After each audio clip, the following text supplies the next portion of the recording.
Welcome to V3 news. లక్ష్యం సమాజహితం. నేను Emilia. ముందుగా హెడ్లైన్స్ చూద్దాం. కేంద్రంలో మళ్లీ ఎన్డీఏ కూటమికే అధికారం. ఎన్నికలు ముగిసిన వెంటనే ఎగ్జిట్ పోల్స్ ఫలితాలు ప్రకటించిన సర్వే సంస్థలు.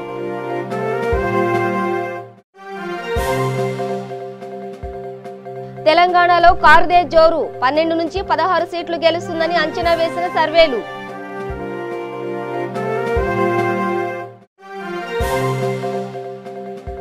ఏపీలో మళ్లీ టీడీపీదే అధికారం. ఆర్జీవీ ఫ్లాష్ సంస్థ చేపట్టిన ఎగ్జిట్ పోల్ సర్వే వివరాలను వెల్లడించిన లగడపాటి.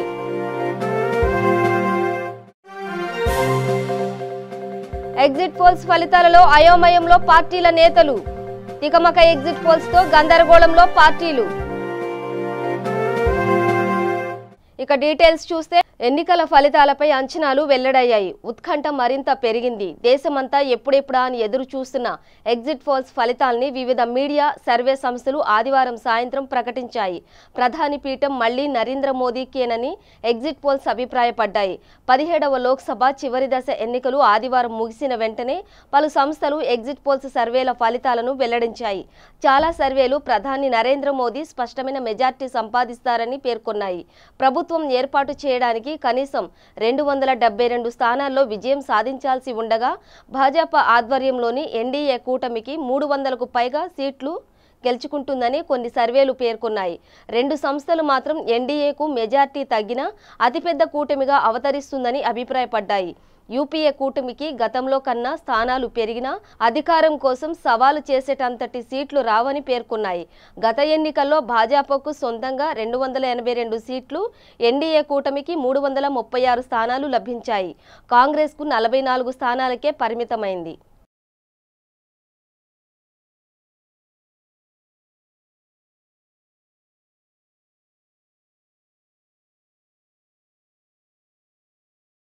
తెలంగాణలో అత్యధిక పార్లమెంట్ స్థానాలను తెరాస గెలుస్తుందని దేశవ్యాప్తంగా ఆదివారం వెల్లడైన ఎగ్జిట్ పోల్ ఫలితాలు తేల్చాయి. కనీసం 12 నుంచి గరిష్టంగా 16 స్థానాలు రావచ్చని పలు సర్వే సంస్థలు వెల్లడించాయి. చాణక్య, ఏబీపీ, పీడీపీ, లగడపాటి సర్వేలు పార్టీ 16 స్థానాలలో విజయం సాధిస్తుందని వెల్లడించాయి. మిగిలిన ఒక్క స్థానం ఎంఐఎం ఖాతాలోకి వెళ్తుందని తెలిపాయి. తెరాసకు 14 స్థానాలు వచ్చే అవకాశం ఉందని సి ఓటర్ పేర్కొంది. ఎంఐఎం, భాజపా, కాంగ్రెస్ పార్టీలు ఒక్కొక్క స్థానంలో గెలవనున్నట్టు అంచనా వేసింది. ఇండియా టుడే సర్వే తెరాస 10 నుంచి 12 స్థానాల్లో గెలిచే అవకాశం ఉందని తెలిపింది. కాంగ్రెస్కు 1 నుంచి 2 స్థానాలు రావచ్చని పేర్కొంది. ముఖ్యమంత్రి కేసీఆర్ ఆదివారం ఎగ్జిట్ పోల్ ఫలితాలపై ఆరా తీశారు. కాళేశ్వరం పర్యటన ముగించుకుని వచ్చిన ఆయన సర్వేల ఫలితాలను పరిశీలించారు. తెరాసకు 16 స్థానాలు ఖాయమని ఆయన విశ్వాసం వ్యక్తం చేసినట్లు తెలిసింది. పలు సంస్థలు దీనికి అనుగుణంగా ఫలితాలను వెల్లడించడంపై ఆయన సంతృప్తి వ్యక్తం చేశారు.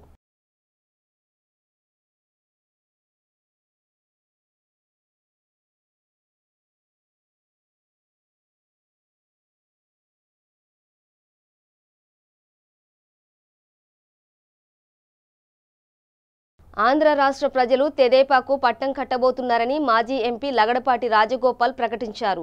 ఆదివారం తిరుపతిలోని ఓ ప్రైవేట్ హోటల్లో ఆయన తన ఆర్జీవీ ఫ్లాష్ సంస్థ చేపట్టిన ఎగ్జిట్ పోల్ సర్వే వివరాలను వెల్లడించారు.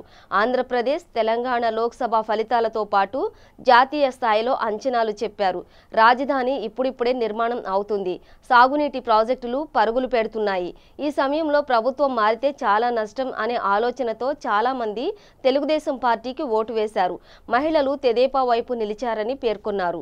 ప్రతిపక్ష వైకాపా గణనీయమైన ప్రజా మద్దతులో అధికార పక్షానికి మంచి పోటీనిచ్చిందని, అయినా ఆ పార్టీ ప్రతిపక్షంలోనే ఉండే అవకాశాలున్నాయని చెప్పారు. 3వ స్థానంలో జనసేన ఉండబోతోందని చెప్పారు. 2014 ఎన్నికలతో పోల్చుకుంటే 2 ప్రధాన పక్షాలకు ఓటింగ్ శాతం తగ్గింది. ఆ తగ్గే ఓట్లు జనసేనకు మళ్లాయి. భాజపా, కాంగ్రెస్లకు చెప్పుకోదగిన స్థాయిలో ఓట్లు రాలేదు. జనసేన ప్రభావం 2 పార్టీలపైన ఉంది. జిల్లాల వారీగా ఇప్పుడు ఎలాంటి ఫలితాలు చెప్పలేను. కేవలం రాష్ట్ర స్థాయి ఫలితాలనే ప్రకటిస్తున్నాం. సామాజిక వర్గాల పరంగాను ఎస్సీ ఎస్టీ బీసీ మైనార్టీ ఓట్లు ఎవరికి పడ్డాయనేది నిర్ధారించలేం. పవన్ కళ్యాణ్ అసెంబ్లీలో అడుగు పెట్టడం ఖాయం. ఏ నియోజకవర్గం నుంచి అనేది ఇప్పుడే చెప్పలేను. మంత్రుల్లో కొందరు ఓడిపోవచ్చు. కాంగ్రెస్ ఓటింగ్ శాతం గతంలో ఉన్న 2.8% కంటే పెద్దగా పెరగకపోవచ్చు. ఢిల్లీలోని మిత్రుల ద్వారా తెలిసిందేమంటే కేంద్రంలో ఏ పార్టీకి స్పష్టమైన మెజార్టీ రాదు. ఎన్డీఏ మెజార్టీకి దగ్గరగా వచ్చే అవకాశం ఉంది. నాకు ప్రజల నాడి పట్టుకోవడం ఓ హాబీ. కాంగ్రెస్ పార్టీలో ఉన్నప్పుడు అధిష్టానానికి ఈ సర్వే నివేదికలు ఇచ్చేవాడిని. ఏ పార్టీలోనూ లేను కనుక ప్రజల ముందే ఉంచుతున్నాను. వైకాపా విమర్శల గురించి ఆలోచించే పరిస్థితిలో లేను. ఈసారి సర్వే నా విశ్వసనీయతకు సవాల్. నాకు రాష్ట్రంలో ఎలాంటి ప్రాజెక్టులు లేవు. ప్రాజెక్టులు చేయాలి అనుకున్నా బయట రాష్ట్రాల్లో చేస్తాను అని లగడపాటి వివరించారు. తెలంగాణలో తెరాసకు పూర్తి స్థాయి సీట్లు రావచ్చు. ఎంఐఎంకు వచ్చే ఒక సీటు లాంఛనమే. మా సర్వే తెలంగాణ ఎన్నికల్లో ఎందుకు ఫలించలేదో 23వ తేదీ తర్వాతే చెబుతాను. కేసీఆర్ రాష్ట్ర ప్రత్యేక హోదా డిమాండ్కు మద్దతు ఇస్తాను అని చెప్పడం అభినందనీయం. ఇరు రాష్ట్రాల్లోని పార్టీలు ఒక్కటై 42 సీట్లను ఒకే చోటకు చేర్చి కేంద్రంలోని ప్రభుత్వానికి ఐక్యతగా మద్దతునిస్తే అన్ని పనులు జరుగుతాయన్నారు. ఏ విధంగా ఈ రాష్ట్రం నూతనంగా ఏర్పడిన రాష్ట్రం, రాష్ట్రానికి పేరు పాతైనా రాష్ట్రం కొత్తది, అలాగే కొత్తగా నిర్మించాల్సిన రాజధాని, అలాగే అనేక ఇరిగేషన్ ప్రాజెక్ట్స్ కూడా వాటికి కావాల్సిన నిధులు, స్పెషల్ స్టేటస్, ఇలా అనేక రకాల అంశాలతో ఎన్నో ఇబ్బందుల్లో వద్దనుకున్న ఏర్పడిన రాష్ట్రం ఆంధ్రప్రదేశ్. రాజధాని లేకుండా వచ్చిన రాష్ట్రం ఆంధ్రప్రదేశ్. 60% జనాభాకి 40% నిధులు వచ్చిన లోటు బడ్జెట్తో వచ్చిన ఆంధ్రప్రదేశ్. అందుకని ఇక్కడ ప్రజలు చాలా ఉత్కంఠతో, కేవలం ఇక్కడున్న ప్రజలే కాదు, తిరుపతిలో కాదు, లేదా చిత్తూరు తిరుపతిలో లేదా ఆంధ్రప్రదేశ్ కాకుండా నలుమూలల దశ దిశల ఉన్న తెలుగు వాళ్ళంతా కూడా ఇండియా మొత్తం మీద కానీ వాళ్ళు ప్రపంచం మొత్తం మీద అందరూ కూడా ఎక్కడికి వెళ్ళినా కూడా అందరూ ఎవరు వస్తున్నారు అనేది వాళ్ళ ఆసక్తి. అలాగే ఆసక్తికరంగానే ఇవాళ మీ ముందు మా అంచనాది. దయచేసి మీ ద్వారా మనవి కూడా, ఇది కేవలం అంచనాలు మాత్రమే. మేము ఈవీఎంలోకి వెళ్ళి తొంగి చూసినవి కాదు ఇవి. ఈవీఎంలోకి వెళ్ళి తొంగి చూస్తే కరెక్ట్గా చెప్పగలం అంటే 100% రావచ్చు. అంచనా కాబట్టి కొంచెం అటు ఇటుగా కూడా ఉండొచ్చు, కాబట్టి కొంత ఎర్రర్ కూడా ఉంటుంది, కొంత మార్జిన్స్ కూడా ఇస్తుంటాం. ఆంధ్రప్రదేశ్లో తదుపరి ప్రభుత్వం ఇప్పుడున్న ప్రభుత్వమే కొనసాగుతుందని మా అంచనా తేలింది. అంటే తెలుగుదేశమే మళ్ళీ అధికారంలో రాబోతుందని. ప్రజలు ఇవాళ మొదలుపెట్టిన రాజధాని కానీ లేకపోతే ప్రాజెక్టులు కానీ ఇంకా సంక్షేమ అభివృద్ధి కార్యక్రమాన్ని కూడా ఉన్న ప్రభుత్వం ఇంకొక 5 ఏళ్ళు ఉంటే ఇవన్నీ కూడా సకాలంలో పూర్తయి మనకి రాష్ట్రం పరిపూర్ణంగా తయారవుతున్న ఒక నమ్మకంతో మళ్ళొక్కసారి తెలుగుదేశం కొనసాగాలని చెప్పి వారి యొక్క కోరికగా మాకు వచ్చిన అంచనా ప్రకారం మీకు తెలియజేస్తున్నాం. ప్రధానపక్షంగా వైఎస్ఆర్ కాంగ్రెస్ పార్టీ చాలా గట్టి పోటీ ఇచ్చింది. హోరాహోరీగా మీరు చూశారు, మీటింగులు చూశారు, అలాగే జరిగిన సభలు చూశారు. సో హోరాహోరీగానే పోరాటం, పోటీ జరిగింది. అధికారంలో రాకపోయినా గణనీయమైన ప్రజా మద్దతుతో వైఎస్ఆర్ కాంగ్రెస్ జగన్మోహన్ రెడ్డి సారథ్యంలో వారు కూడా అధికార పక్షానికి గట్టి పోటీ ఇచ్చి దగ్గరలోనే నిలిచారు. కాకపోతే అధికారం ఒకరికే వస్తుంది, గెలుపు ఒకరికే వస్తుంది. ఆ తర్వాత స్థానంలో పవర్ స్టార్, తెలుగు ప్రజల ఆరాధ్య స్టార్ నటుడు, నటన కంటే కూడా ప్రజా జీవితం ముఖ్యమని చెప్పి ఎంచుకున్న వ్యక్తి, రాజకీయ అరంగేయడం చేసినాక తను 3వ స్థానంలో, అంటే ప్రజల మద్దతు ఆయనకి 3వ స్థానంలో ఉన్నట్టుగా తేలింది. ఆ తర్వాత స్థానాల్లో ఇంకా బీజేపీ, కాంగ్రెస్, ఇంకా అనేక పక్షాలు. బులెటిన్లో షార్ట్ బ్రేక్ తీసుకుందాం. రండి, జాయిన్ అవ్వండి, జాబ్ పొందండి, job guarantee 100% job placement in abroad. Excel hotel management college అతి తక్కువ ఖర్చుతో మొట్టమొదటిసారిగా అతిపెద్ద hotel management college Excel hotel management college. మీరు 10వ తరగతి ఇంటర్ పాస్ లేదా ఫెయిల్ అయ్యారా? డిగ్రీ పాస్ అయ్యి ఖాళీగా ఉన్నారా? అయితే ఎక్సెల్ హోటల్ మేనేజ్మెంట్ కాలేజీలో జాయిన్ అవ్వండి. 100% విదేశాలలో ఉద్యోగ ఉపాధి పొందండి. 70,000 రూపీస్ సాలరీ పర్ మంత్. ఒక్క సంవత్సరంలో డిప్లొమా ఇన్ హోటల్ మేనేజ్మెంట్ లో జాబ్ పొందవచ్చు. మొట్టమొదటి రోజు నుండే పార్ట్ టైం జాబ్ చేయుటకు అవకాశం. Bachelor degree in hotel management 3 years, PG diploma in hotel management మరియు diploma in hotel management 12 months. Inter fail అయిన విద్యార్థులు కూడా అడ్మిషన్లు పొందవచ్చు. ఫీజు రియంబర్స్మెంట్ సౌకర్యం కలదు. మరిన్ని వివరములకు సంప్రదించండి. ఎక్సెల్ హోటల్ మేనేజ్మెంట్ కాలేజ్, సిరీస్ road, LB Nagar, Hyderabad. Phone 8712387666 మరియు 9949956264.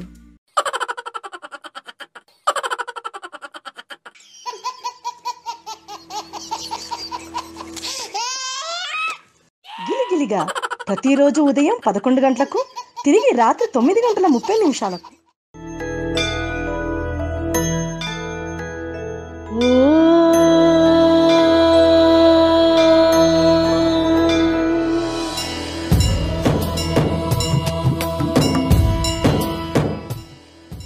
గుడి గంటలు ప్రతిరోజు ఉదయం 6 గంటలకు. Welcome back to V3 news. Congress party అధినేత్రి సోనియా గాంధీతో ఏపీ సీఎం చంద్రబాబు నాయుడు భేటీ జరిగింది. ఢిల్లీలోని సోనియా గాంధీ నివాసంలో ఈ భేటీ జరిగింది. వీరి సమావేశం సుమారు 40 నిమిషాలు సాగినట్టు సమాచారం. మోదీ మళ్లీ అధికారంలోకి రాకుండా ఉండేందుకు అనుసరించాల్సిన వ్యూహంపై, భవిష్యత్ కార్యాచరణపై ఇరువురు నేతలు చర్చించినట్టు సమాచారం. మాయావతి, అఖిలేష్ యాదవ్ సహా పలువురు నేతలు అభిప్రాయాలపై చర్చించినట్టు తెలుస్తోంది. ప్రాంతీయ పార్టీల బలాబలాలను సోనియాకు చంద్రబాబు వివరించినట్టు సంబంధిత వర్గాల సమాచారం. ఈ నెల 23న ఎన్నికల ఫలితాలు వెలువడిన తర్వాత అనుసరించాల్సిన వ్యూహాలపై సోనియా, బాబు చర్చిస్తారని తెలుస్తోంది.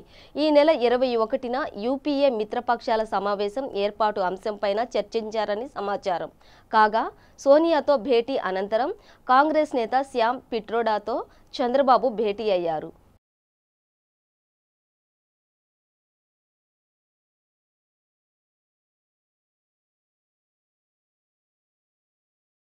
సార్వత్రిక ఎన్నికల తుది దశ పోలింగ్ వరకు ప్రధాని నరేంద్ర మోదీ, పశ్చిమ బెంగాల్ సీఎం మమతా బెనర్జీ మధ్య నువ్వా నేనా అనే రీతిలో పోరాటం సాగిన సంగతి తెలిసింది.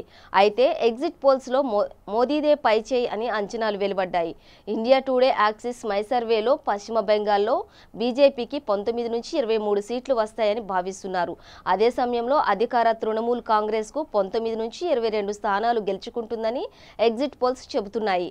పశ్చిమ బెంగాల్లో మొత్తం 42 లోక్సభ స్థానాలు ఉండగా గత ఎన్నికల్లో బీజేపీ ఇక్కడ గెలిచింది 2 స్థానాలే. ఈ నేపథ్యంలో తాజా ఎగ్జిట్ పోల్స్ కమలనాథుల్లో కొత్త ఉత్సాహం రేకెత్తిస్తున్నాయి.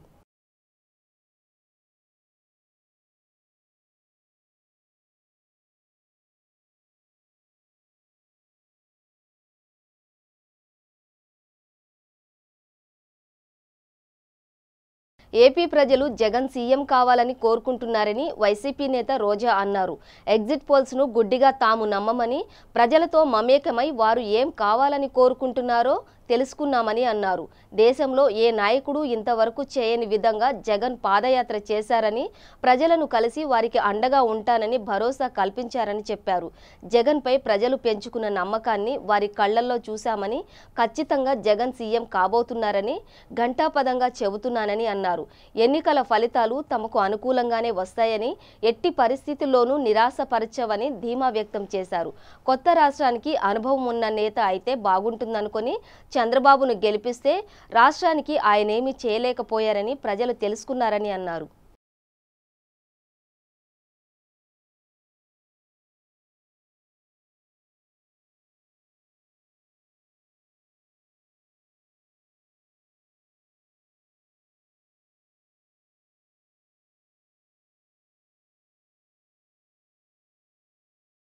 ఏపీలో తమ పార్టీ గెలవబోతోందని, కేంద్రంలోనూ చక్రం తిప్పబోతున్నామని టీడీపీ సీనియర్ నేత బాబు రాజేంద్ర ప్రసాద్ ధీమా వ్యక్తం చేశారు. ఓ చర్చా కార్యక్రమంలో ఆయన మాట్లాడుతూ తమ గెలుపుపై ఎటువంటి అనుమానం లేదని అన్నారు. 2014లో వైసీపీ ఏ విధంగా అయితే భంగపడిందో అదే విధంగా మరోమారు భంగపాటు తప్పదని జోస్యం చెప్పారు. గత ఎన్నికల ఫలితాలకు ముందు కూడా వైసీపీ ఇదే విధంగా హంగామా చేశారని అన్నారు. ఏపీ ప్రజలు అభివృద్ధిని, సంక్షేమాన్ని కాంక్షించి ఓటు వేశారు కనుక చంద్రబాబు అధికారంలోకి రావడం ఖాయమని చెప్పారు. ఈ నెల 23 తర్వాత వైసీపీ నేతలు, నాయకులకు రాష్ట్ర స్థాయిలో, జాతీయ స్థాయిలో కూడా ఎటువంటి పని ఉండదని, సొంత వ్యాపారాలు, లెక్కలు, జమ్మలు చూసుకుంటే సరిపోతుందని అన్నారు.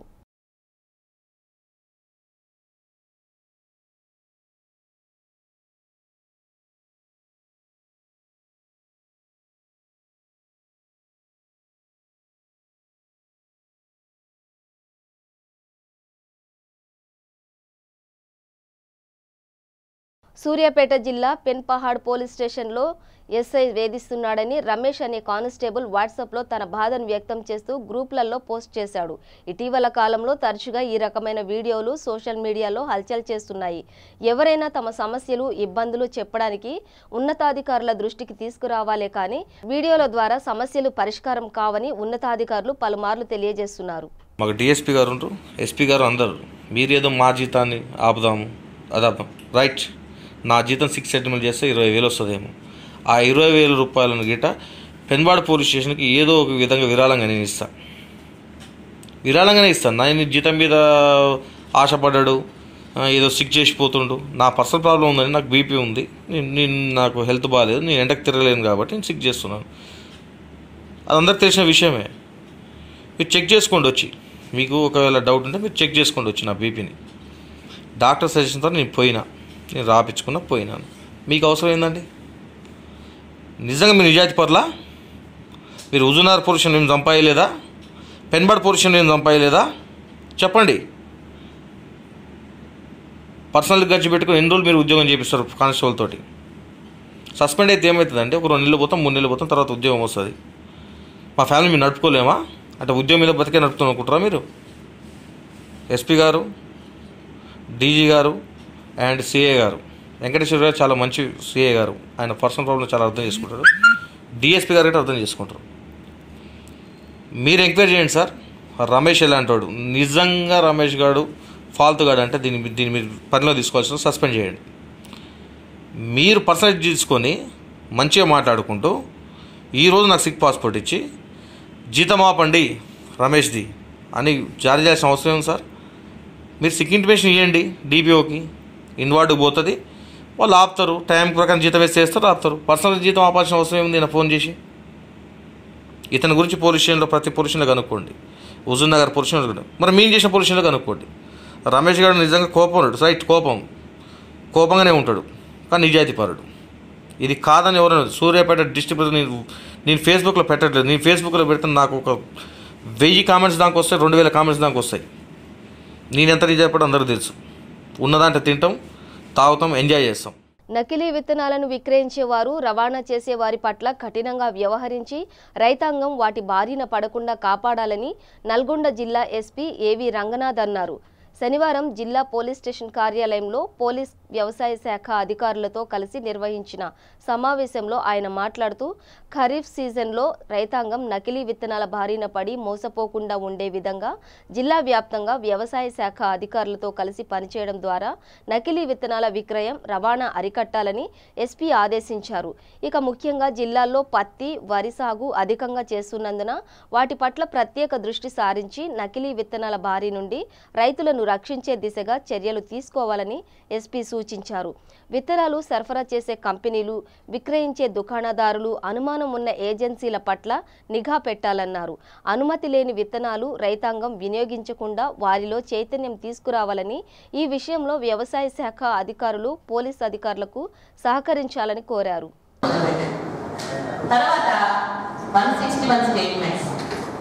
చార్జ్ షీట్ లో 161 statements రాసుకున్నారండి.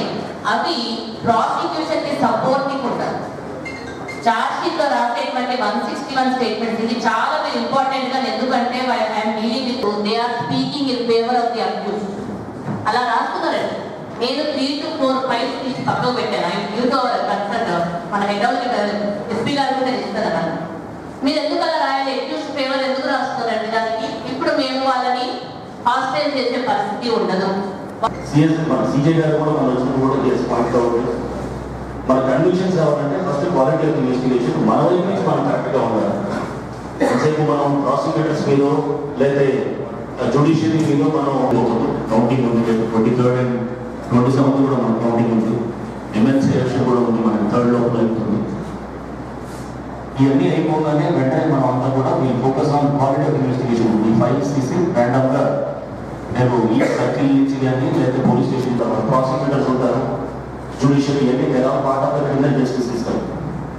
So number 1 quality of investigation is very very important. చాలా లోటుపాట్లు మనం చూస్తుంటాం, రేపు మనం రివ్యూ చేసినప్పుడు కూడా ఉంటుంది. మీ అందరూ కేసుకి ఏదో రహస్యంగా ముక్కుబడిగా చేసినట్టు కాకుండా హైదరాబాద్ నివాసి కొల్లి సీతారామకృష్ణారెడ్డి శ్రీశైలం ఆలయ శ్రీ బ్రహ్మరాంబాదేవి అమ్మవారికి బంగారు పళ్ళెం విరాళంగా అందజేశారు. 194 గ్రాముల బరువు గల ఈ పళ్ళెం విలువ 7,30,000 ఉంటుందని దాత తెలిపారు. అమ్మవారి ఆలయ ప్రాంగణంలోని ఆశీర్వచన మండపంలో ఈ పళ్ళెమును దేవస్థానం అధికారులకు అందజేయడం జరిగింది. ఈ సమర్పణ అనంతరం దాతలకు వేదాశీర్వచనం చేసి శ్రీ స్వామి అమ్మవార్ల శేష వస్త్రాలను ప్రసాదాలను అందించారు ఆలయ అధికారులు.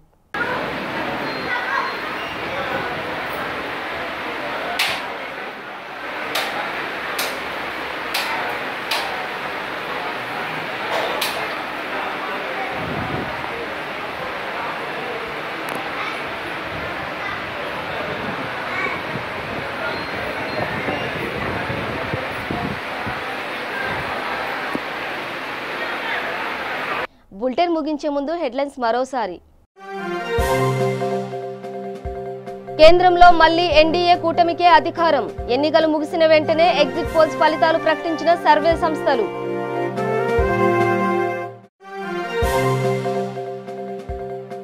తెలంగాణలో కారుదే జోరు. 12 నుంచి 16 సీట్లు గెలుస్తుందని అంచనా వేసిన సర్వేలు.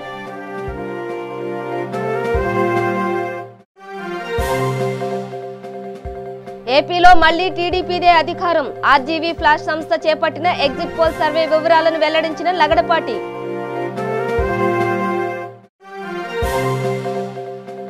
ఎగ్జిట్ పోల్స్ ఫలితాలలో అయోమయంలో పార్టీల నేతలు. తికమక ఎగ్జిట్ పోల్స్ తో గందరగోళంలో పార్టీలు. ఇవి బులెటిన్ విశేషాలు. చూస్తూనే ఉండండి V3 న్యూస్. లక్ష్యం సమాజహితం.